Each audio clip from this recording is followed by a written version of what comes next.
Bueno, primero quería decir desde dónde voy a tratar de articular el tema que nos convoca con lo que creo que podría llegar a decir desde mi experiencia de trabajo, y es la formación. Lamentablemente no fueron tantos años de trabajo, fueron 2, pero valieron como unos cuantos. En 2015 se creó bajo la Secretaría de Derechos Humanos de la Nación, dentro del Centro Ulloa, que es un centro de asistencia a víctimas de violaciones a los derechos humanos, un equipo que durante un tiempo coordiné y en el que participé cuando cambiaron los vientos políticos como un integrante más, de asistencia a víctimas de Cromañón. El motivo de la decisión política de haber hecho este equipo tuvo que ver con los reclamos, particularmente de la coordinadora Cromañón al Estado Nacional, a que dé una respuesta en asistencia en salud integral, en salud mental en particular, a las víctimas, y tuvo que ver con los derroteros previos que habían tenido en las respuestas que habían recibido del Estado de la Ciudad de Buenos Aires, que fue el que por definición tenía que dar respuesta a las víctimas de incendio, tragedia, masacre, como llamamos. Lo que se hizo en 2015 fue patente el grado de fracaso de las políticas públicas en materias de salud mental, y yo voy a hablar como desde el lugar de haber asistido, haber recibido demandas, haber conversado mucho con las asociaciones civiles, y sobre todo voy a hablar de los sobrevivientes. No puedo dar cuenta del trabajo con familiares. Prácticamente hemos tenido muy pocas demandas, de sobrevivientes sí, hemos tenido muchísimas demandas en ese periodo, con lo cual lo que tengo para decir corresponde a esa población, porque con los familiares han tenido derroteros muy diferentes en todo sentido, y por eso no es extensible lo que se pueda decir de una población de sobrevivientes a la población de familiares de fallecidos. Eso en principio. Calculo que lo que estoy invitada a decir desde el lugar de psicóloga y desde la asistencia es un poco el impacto o las consecuencias subjetivas que tiene en la población estos modos de nombrar a Cromañón, los modos de nombrar y sobre todo las consecuencias que tuvo, porque como dice Diego, en esa disputa por la definición de los modos de categorización social, lo que está implícito es el problema de la responsabilidad por el incendio. Y eso es sobre todo cómo se responsabiliza el incendio, y las políticas públicas de reparación son las que van a definir en muchos casos los efectos subjetivos que esos modos de nombrar tengan en la población de víctimas. Es completamente diferente para la población si se le reconoce una responsabilidad del Estado, si se instrumenta una política de reparación acorde a esa nominación, si se reconoce que es una experiencia colectiva Cromañón y no una experiencia individual o no, o si el destino de lo que aconteció de esa experiencia es una psicologización, y ahí los profesionales sí tenemos muchísimo que ver con algunos conceptos, con muchísimos discursos donde el trauma es pensado como algo individual, que tiene respuestas individuales adentro de los consultorios y desarticuladas de las dimensiones sociales. Entonces muchos no, pero muchos colectivos psicoanalíticos han colaborado con psicologizar esta experiencia, que contribuyó a dejar muy sola a la población de víctimas. Hay algo que quería leer, es lo único que voy a citar, pero una profesional, una psicoanalista que respeto muchísimo, dijo a pocos días del incendio, estuvo en la guardia de Ramos Mejía esa noche, con lo cual estuvo un momento muy crucial de la asistencia, y pocos días después reflexionaba lo siguiente: ojalá la hubiéramos escuchado, o sea, hubiese podido escuchar más esto. Sigue vigente lo que tiene para decir, por eso lo cito. Ella dice: inscribir la experiencia como experiencia colectiva, eso es lo imprescindible que tenemos por delante. Lo pudimos hacer con el genocidio de la dictadura, los desaparecidos e hijos. Lo pudimos hacer con AMIA, tal vez porque nos ayudó a hacerlo la Embajada de Israel. No lo pudimos hacer con Malvinas y tenemos más deudas al respecto. ¿Qué quiero decir con inscribir la experiencia como acontecimiento colectivo? ¿Cuáles son las consecuencias de hacerlo o de saltársela? Para decirlo en términos sencillos, me refiero a darnos cuenta de que eso que pasó nos pasó a todos. no solamente a quienes estuvieron allí físicamente o tuvieron un afectado directo. Bueno, esta deuda con Cromañón, calculo que coincidimos, sigue vigente, claramente sigue vigente, y es un poco lo que venimos acá a conversar. Y ahí donde esta deuda sigue vigente en términos un poco más, sí, lo que se pone en juego es que no está bien dicho Cromañón, no sé, está mal dicho, y en un punto, haciendo un pequeño juego sí, de palabras porque me toca, queda un poco maldito, queda como un acontecimiento mal dicho, maldito, que no logra tramitarse colectivamente. Y eso es un problema para la sociedad en su conjunto, y en eso coincidimos con la coordinadora, y particularmente para los afectados. Esta maldición fue inaugural. El gobierno de Ibarra, el primer decreto, mentí, voy a citar otra cosa, que es el primer decreto de Ibarra, que cuando instaura la primer política del gobierno de la ciudad con respecto a las víctimas, dice que la tarea del Estado es paliar las consecuencias inmediatas, subrayo inmediatas, derivadas de la tragedia, con la convicción de que corresponde que las desgracias individuales, subrayadísimo, desgracias individuales, sean asumidas solidariamente. Esto fue el modo de instalar de entrada qué quiere decir y qué había acontecido en Cromañón. Se lo puede nombrar tragedia, se lo puede nombrar masacre, pero decir esto es decisivo. Está en las antípodas de un reconocimiento de la responsabilidad estatal, está en las antípodas de una política de reparación acorde a lo que había pasado. Y esto lo vemos en los decretos y lo vemos en salud mental. Nosotros lo pudimos rastrear muy fielmente en dos cuestiones. Desde el equipo que fuimos el equipo de Cromañón en su momento, estamos tratando de escribir algo de esto, investigarlo para poder decirlo con todas las letras y en ámbitos académicos y no solamente yo poder comentarlo en una mesa. Desde la experiencia de los sobrevivientes, que en las admisiones lo que nos contaban es sobre todo las cosas que habían tenido que escuchar de los profesionales, sí, cosas como son todos drogadictos, perdón por decir esto delante de ustedes, a mí me da pudor. Tuvieron reproducción de la cultura del rock, que eran culpables por haber estado ahí, con lecturas de la responsabilidad subjetiva totalmente equivocadas de lo que es la responsabilidad subjetiva en términos de asunción de un decir y no de hacerse cargo de qué hacía yo esa noche a mis 15 años en un boliche. Y por el otro lado, en las conversaciones con profesionales que intervinieron en ese momento en los dispositivos, que hay que decir que hubo muchos equipos que funcionaron maravillosa y que no declinaron en su convicción de asistir a las víctimas, y hubo otros que fueron desastrosos, y eso también da cuenta de la falta de una política, porque cada sobreviviente tuvo su suerte en qué profesional, qué equipo, en dónde vivía y a dónde lo derivaron.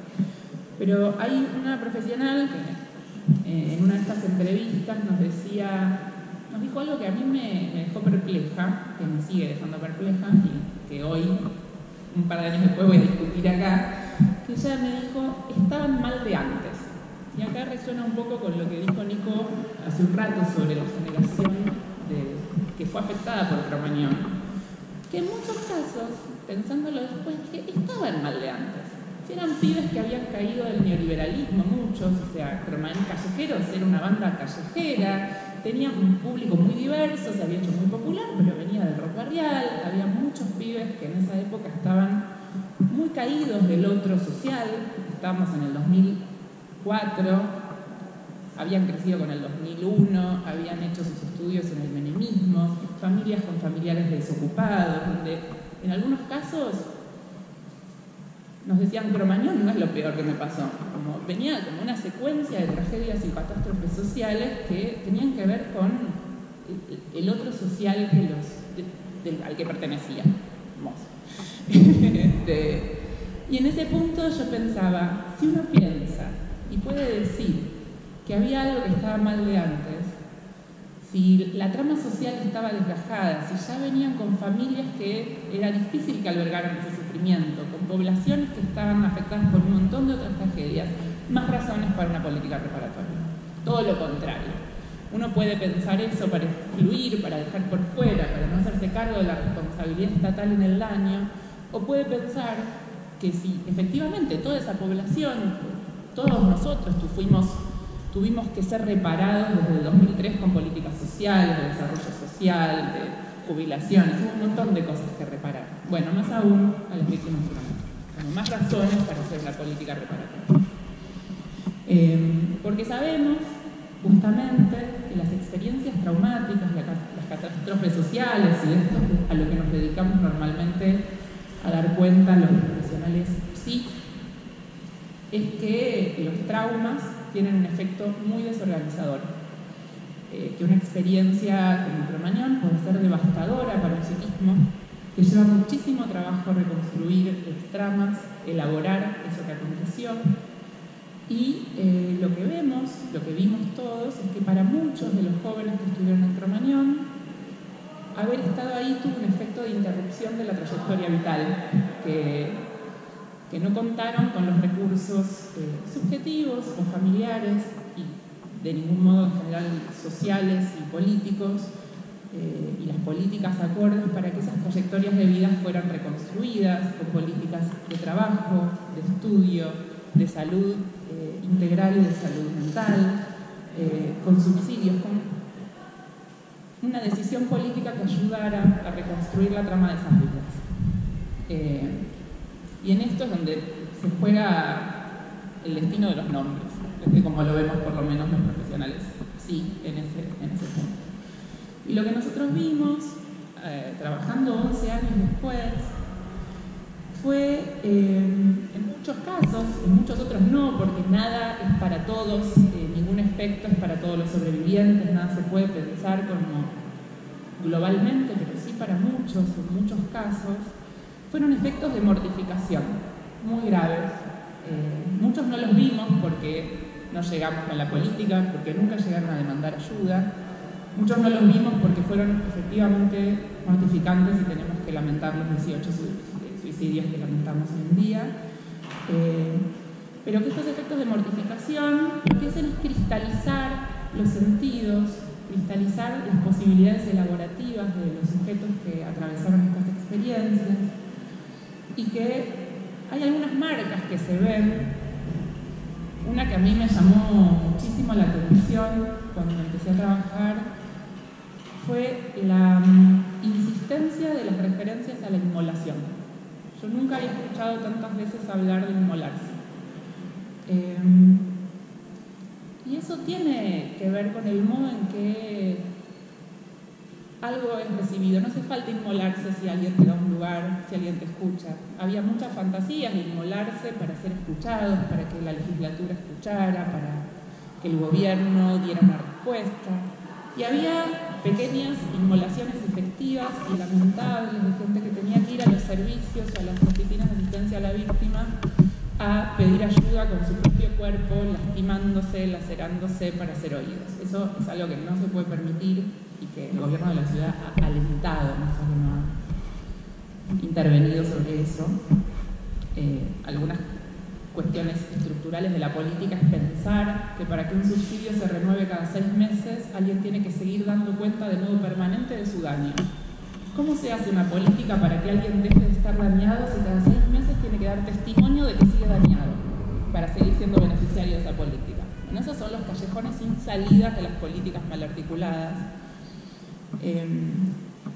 Otro, para hacer referencia a lo que decía Nico de la culpa del sobreviviente, eso también está sumamente descrito en las cuestiones del trauma, de las experiencias de catástrofe colectiva.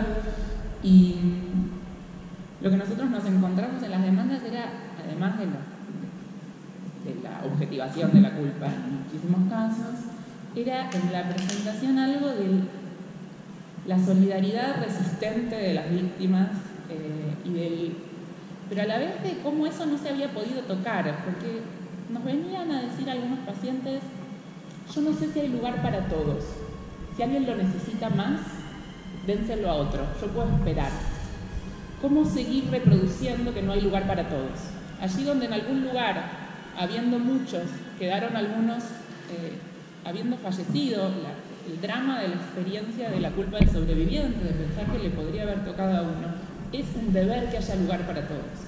Entonces, cuando se piensa una política, nosotros lo pensamos en chiquito, muchas veces le dijimos, paren la mano, no difundan tanto, vamos de a poco, tenemos que poder responder, es mejor ir de a poco, pero que todos tengan lugar. Y tiene que ver con esta ética, de que tiene que haber lugar para todos. No es una opción dejar a alguien afuera cuando se piensa en este tipo de políticas. Tampoco era una opción pedirle que nos mostraran cuán dañados estaban, ni si tenían un certificado de haber estado ahí. Con la palabra, con el llamado, fue una decisión del equipo, porque son decisiones de las políticas decir que sí, que no había que certificar ninguna cosa.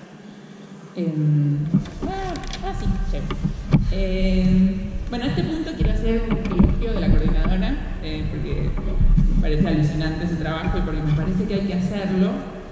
Entonces, me parece que es el lugar y lo podría decir en todos lados, pero sí decía que la deuda de escribir Cromañón como una experiencia que nos pasó a todos, no pudimos hacerla desde la sociedad, no la pudo hacer los colectivos que hayan intervenido, sí, de derechos humanos.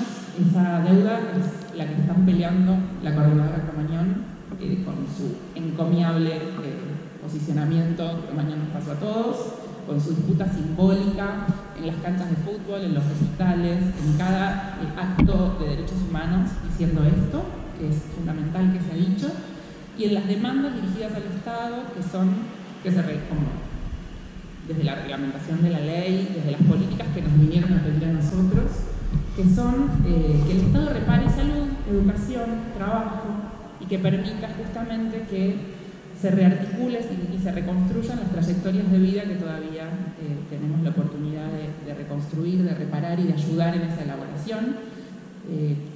Quiero ser esperanzada y seguir usando el tiempo todavía, tengo esa esperanza. Y bueno, en esta derrotera es donde nuestro equipo se incluye.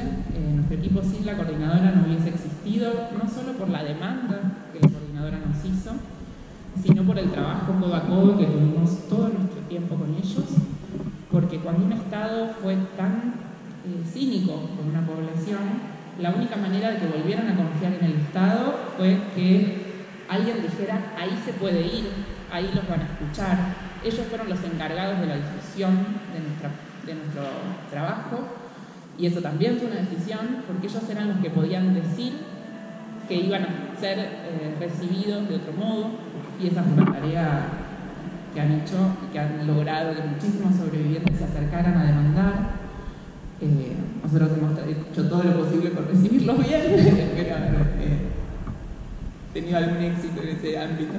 Y entonces, después, bueno, las cosas, pasaron cosas y fue un poco interrumpida la trayectoria de nuestro equipo, pero creemos o esperamos, y creo que esto sí lo puedo decir, que no logramos una hegemonía en la discusión y en la disputa por los sentidos ni por los modos de pensar a Cromañón en el campo sí, pero sí logramos que haya un discurso estatal diferente. Seguimos conviviendo, estados con posiciones diferentes en cómo tratar Cromañón, pero le disputamos, o sea, no fuimos hegemónicos, pero estuvimos ahí, y para muchos esto fue reparatorio. Tuvo un efecto de reparación, lo vimos, lo escuchamos, lo compartimos. En aquellos que fueron usuarios del Centro Ulloa, que fueron nuestros pacientes, y en otros que sabían que estábamos ahí. Yo tenía una no paciente, una potencial usuaria que cada 6 meses me llamaba para ver si podía venir. Después nunca se organizaba, nunca venía, pero sabía que podía venir y cada 6 meses llamaba y chequeaba. Eso también es ser beneficiario de una política y es tener un efecto de reparación simbólica, porque tenía dónde ir. Y eso permitía seguir con otras cosas. Y en definitiva, una vez que entramos al consultorio, el bien decir, en lo social, el lograr un modo de decir posible, lo que permite es librarle la batalla a la mortificación. Y eso es lo que sí también se escucha en los consultorios. Porque en los consultorios no hay nominación, porque eso es imposible decir, experiencia de haber estado en Cromañón, es imposible decir, no tiene nombre. En general se la señala, se dice eso, se dice esa noche, se dice lo que pasó, se dice Cromañón o el incendio, ahí sí. Porque es innombrable. Y